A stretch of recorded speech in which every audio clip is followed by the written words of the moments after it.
Rocara Pérez Jiménez. En el pasillo de esa casa respaldaron el hecho y aceptaron su culpabilidad, y es más, hay un volante escrito a máquina y firmado por Orlando Bosch donde justifican la voladura del avión. La posición de Orlando Bosch es prácticamente una reiteración de sus declaraciones anteriores. Aquí más o menos fue donde él soltó los volantes. Esa fue una acción heroica de la revolución cubana, porque la guerra cubana, la guerra, como usted sabe, es una competencia de crueldades. Me solidarizo con eso, porque ahí iban 26 miembros del G2, venía una tripulación de Angola, venían 7 miembros de alta inteligencia de Corea del Norte, y esa es nuestra guerra, y tenemos que combatirlo en el avión, en el carro de leche, en la bicicleta, como hemos dicho muchas veces, porque son miles de muertos lo que ellos. Este escenario fue el marco de uno de los hechos periodísticos más importantes y uno de los hechos terroristas más abominables de la historia venezolana.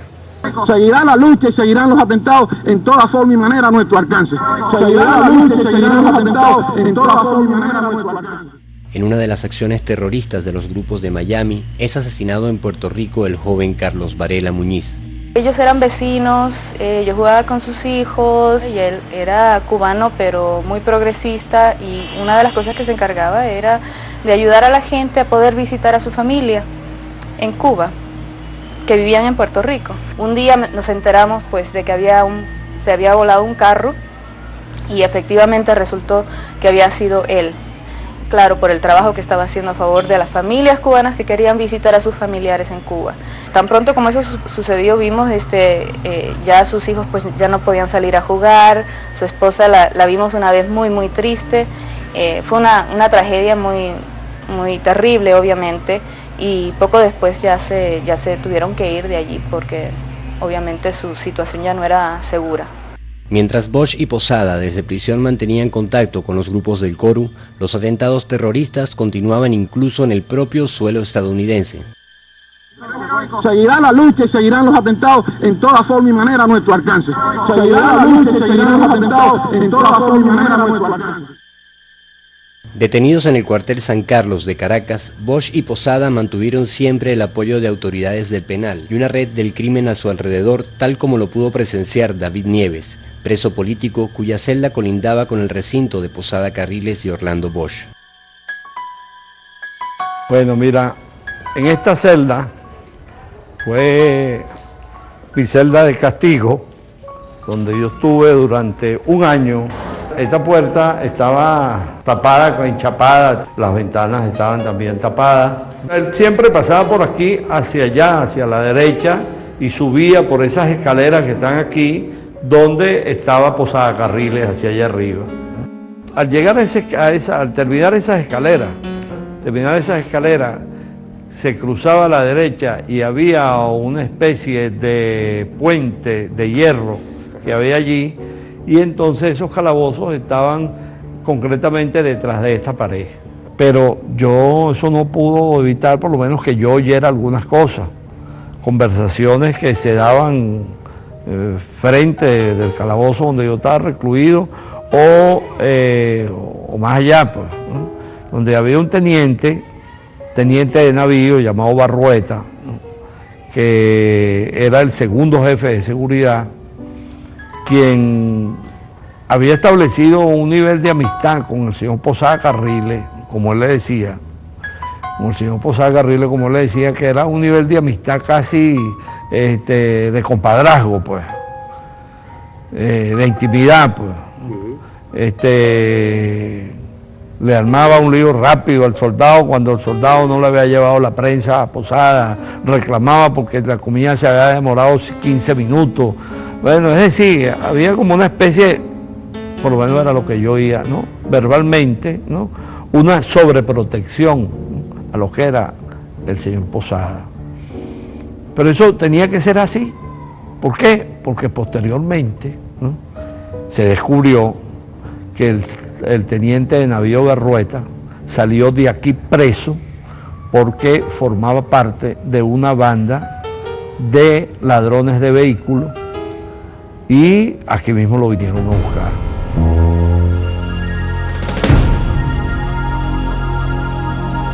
Con la red de cómplices que Posada Carriles fue tejiendo en el cuartel San Carlos mediante sobornos y con el apoyo del gobierno, no le sería nada difícil planear su fuga.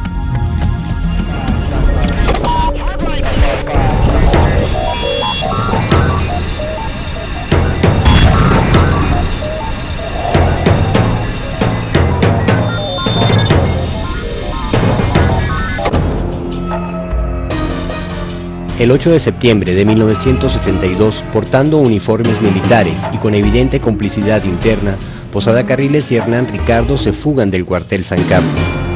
La red de agentes que los apoyaban los trasladaron a la Embajada de Chile, donde creían tener seguro el asilo, pero no fue así y el plan de fuga fracasó.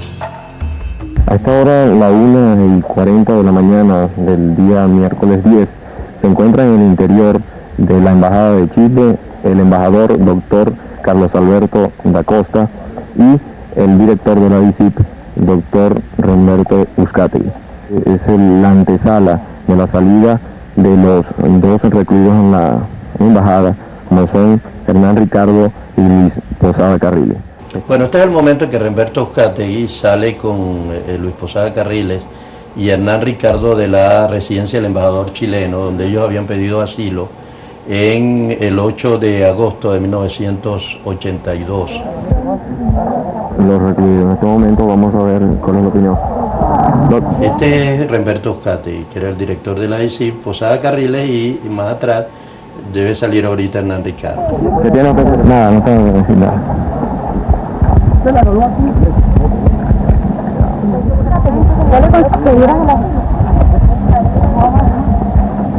¿Qué tienes que decir? No, no tengo nada que decir, no tengo nada que decir.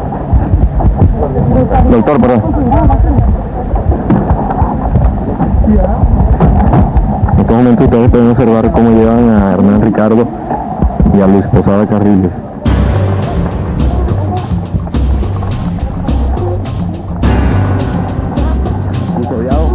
Los tentáculos del terrorismo contemplan mecanismos para proteger a sus agentes y así quedó evidenciado en las constantes presiones contra el juez Helio García Barrios, quien valientemente se mantuvo firme en su posición. Está siendo sometido a presiones de varios sectores del país para que decida en el caso del avión cubano. El general Helio Antonio García Barrios, este era el presidente de la Corte Marcial, el máximo tribunal militar del país. A él llega el expediente para sentencia. Ese fue un gran juez, pero aparte de eso, un hombre valiente, un hombre responsable, un hombre honesto, pero en todo el sentido de la palabra. Digo un valiente porque él tuvo presiones y amenazas de todos los sectores, sectores políticos, sectores económicos. Le mataron a un hijo. Él insistía en que su hijo, un muchacho muy joven, fue asesinado como consecuencia de las presiones que había para tratar de quitarle, luego de que se inhibiera en el caso del avión cubano. Todo esto es producto de toda una maquinación, una confabulación que existe contra mí.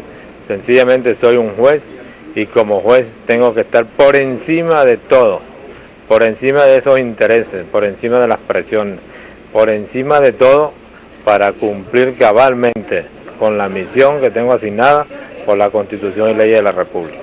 Pero él no cedió a ninguna de esas presiones y tenía la convicción, si no le quitaban el expediente, porque en una oportunidad no los confesó después que le quitaron el expediente. Si no me quitan el expediente, yo los hubiese metido 30 años, Martín. Me lo dijo a mí textualmente.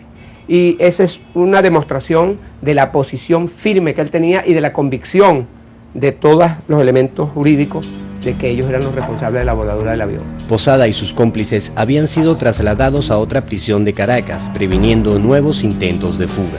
Pero las medidas de seguridad fueron nuevamente burladas un 4 de noviembre de 1984, cuando una serie de explosiones sacudió el penal.